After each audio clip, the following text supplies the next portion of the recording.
Marchesa 2021, the largest CEDH tournament charity event, is coming March 27th. The tournament is raising money for Gamers Helping Gamers, a scholarship program for young MTG players. Registration for the tournament opens March 13th, and you can come watch it on Twitch on the 27th. Playing with Power will be there casting the event from 1 p.m. to 3 p.m. Eastern and also casting the finals. Anyone interested in trying out CEDH can do so on Practice Day, March 13th in the Marchesa Discord. All links are in the description below. Come help support a good cause and play some CEDH. See you there.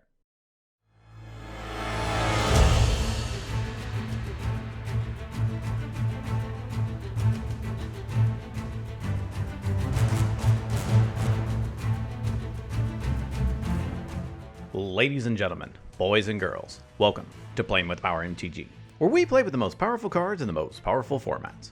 Tonight's game is brought to you by TCGplayer.com, where you can find all of your cards online while still supporting local game stores. Dragon Shield for all of the best accessories to protect your decks, and through Patreon, where you get awesome benefits for your direct support. Our Mox Pearl patron, Charles, is back for another game.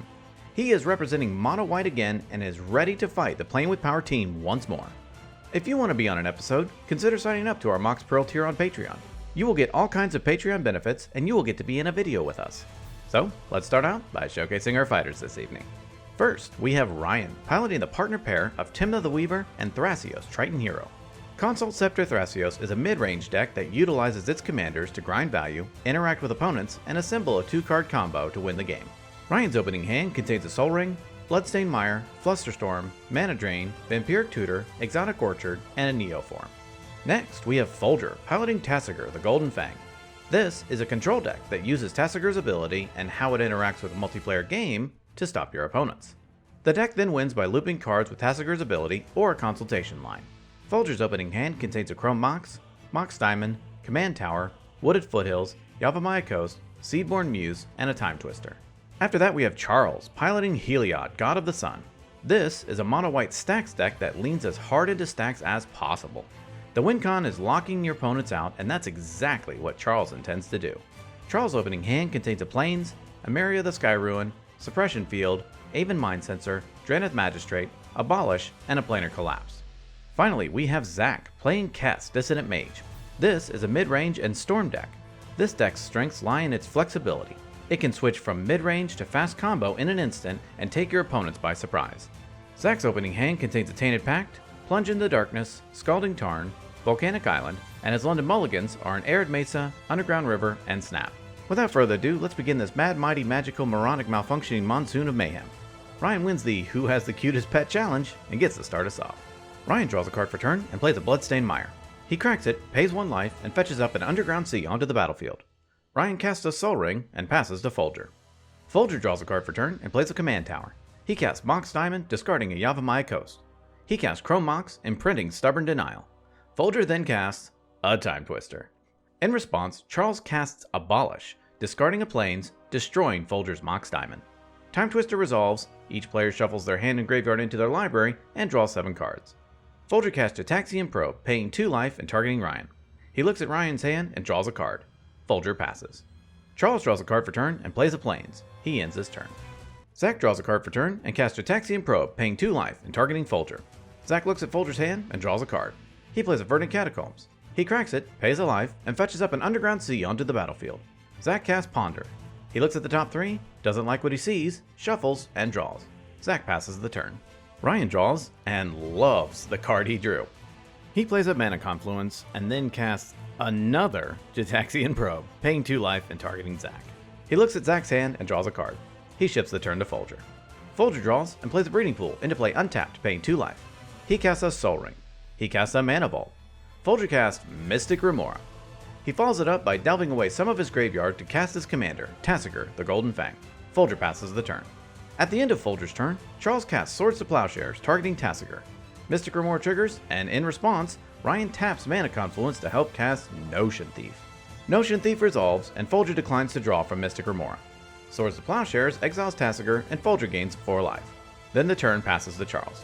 Charles draws and plays a Plains. He casts Blind Obedience. Charles passes. Zach draws and plays an Exotic Orchard. He casts Dark Confidant, which enters tapped because of Blind Obedience. Zach passes to Ryan.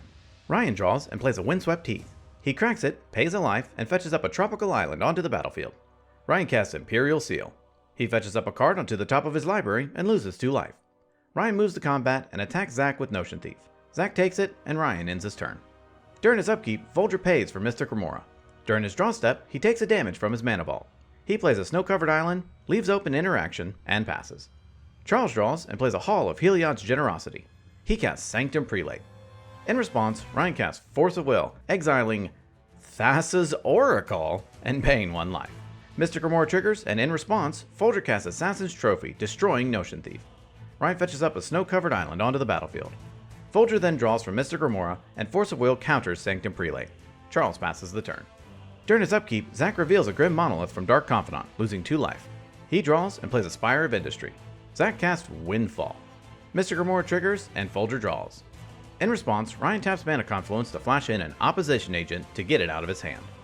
Ryan follows it up by paying 2 life to cast Noxious Revival, targeting Notion Thief in his graveyard. Remora triggers, and Folger draws again. Ryan puts Notion Thief back onto the top of his library. With Windfall still in the stack, Folger casts Swan Song.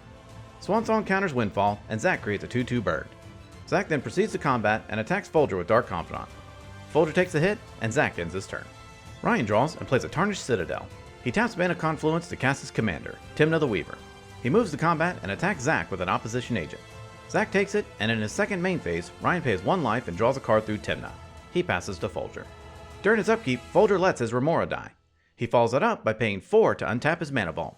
He draws and plays a Watery Grave into play untapped, paying 2 life. Folger ends the turn. Charles draws and casts a Planar Collapse.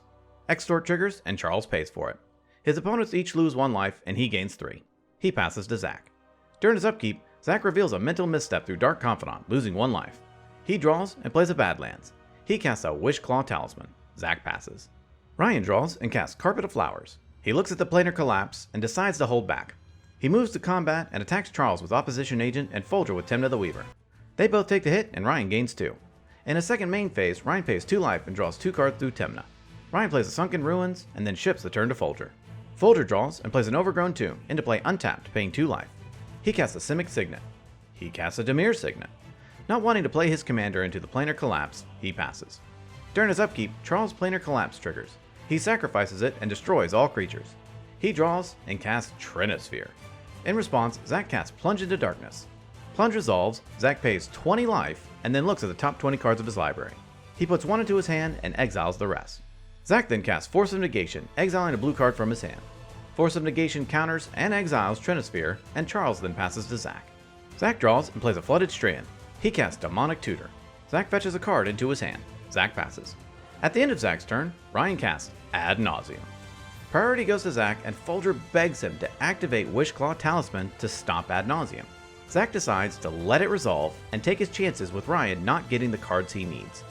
Ad Nauseam resolves, and Ryan reveals a Bloodstained Mire, Silence, Deathrite Shaman, Mana Vault, Mental Misstep, Forbidden Orchard, Lotus Petal, Dispel, Flusterstorm, Tainted Pact, Vampiric Tutor, Birds of Paradise, Smothering Tide, Mystical Tutor, Tundra, Marsh Flats, Misty Rainforest, Drannith Magistrate, and a dramatic reversal, deciding to stop there. Still in Zach's end step, Ryan casts Vampiric Tutor. In response, Zach casts Mental Misstep, targeting Vampiric Tutor. Ryan responds by casting Flusterstorm, targeting Mental Misstep with every copy. Zach responds by cracking Flooded Strand, paying a life, and fetching up a Volcanic Island onto the battlefield. He activates Wishclaw Talisman, fetches a card into his hand, and then gives the talisman to Charles. Zach casts a Flusterstorm of his own, targeting Vampiric Tutor with the copies. Flusterstorm counters Vampiric Tutor, and Ryan's Flusterstorm counters Mental Misstep. Still during Zach's end step, Folger flashes in a Notion Thief. Thief resolves, and the turn finally passes to Ryan. During his upkeep, Ryan casts Mystical Tutor. He fetches up a Yawgmoth's Will onto the top of his library. Still in his upkeep, Ryan taps Mana Confluence to cast Silence. Silence resolves, locking out his opponents from casting spells. He draws and adds 3 black through his Carpet of Flowers. Ryan casts Tainted Pact. Tainted Pact resolves, and he exiles cards from the top of his library until he finds a Laboratory Maniac and then puts it into his hand. He plays a Tundra. He casts Yawgmoth's Will. He casts Laboratory Maniac. Ryan recasts Tainted Pact from his graveyard. Tainted Pact resolves, and Ryan exiles the rest of his library. He casts Ataxian Probe, paying 2 life, looking to Folger's hand. He goes to draw a card through Probe and wins the game through Laboratory Maniac. Whoa, hold on there. How did Ryan just win the game when Folger had a Notion Thief on the battlefield? Well, angry viewer in the YouTube comments, that's a very good question. You see, both Laboratory Maniac and Notion Thief have what are called replacement effects. Under normal circumstances, Notion Thief prevents your opponents from drawing more than one card per turn, unless that draw is the first in their draw step. Laboratory Maniac lets you replace a draw from an empty library and win the game instead of lose. Each of these creatures accomplishes these abilities by replacing a draw through a different effect. So what do you do when two abilities are creating conflicting replacement effects? According to Magic Ruling 616.1, it states, if two or more replacement effects are attempting to modify the way an event affects an object or player, the affected object's controller chooses which one to apply. This means that Ryan can choose which effect he wants to apply when he attempts to draw the card, since he controls the Gitaxian Probe. So, obviously, Ryan chose the Labman effect and wins the game. Where were we? Oh yeah.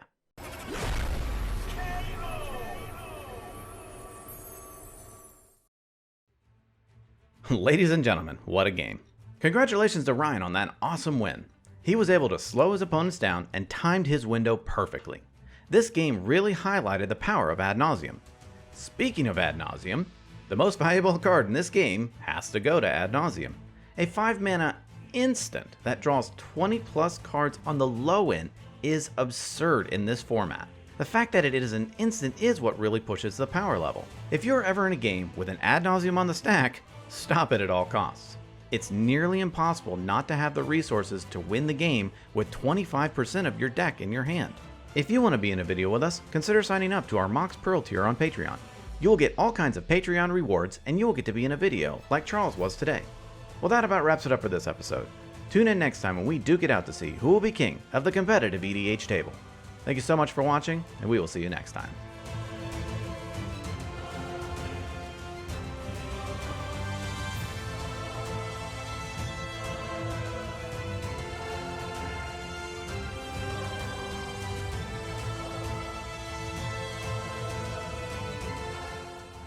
Okay, I'd like to give a Patreon shout out to D. Roach, Brad Tobin, Sanguinolency, I hope that's right, Snarps the Cleft, Matt Wingrove, Delphdriz, Josh Kovach, Dante, Baby Jesus, no, that's not right, Baby Jeebus, Trey Payne, Rikeko, Baskin, Zods, Noah Saldana, Wayan, Spielrahu, CZ, Taylor Taylor Colrun, and Nick. Really appreciate it. You guys are the best.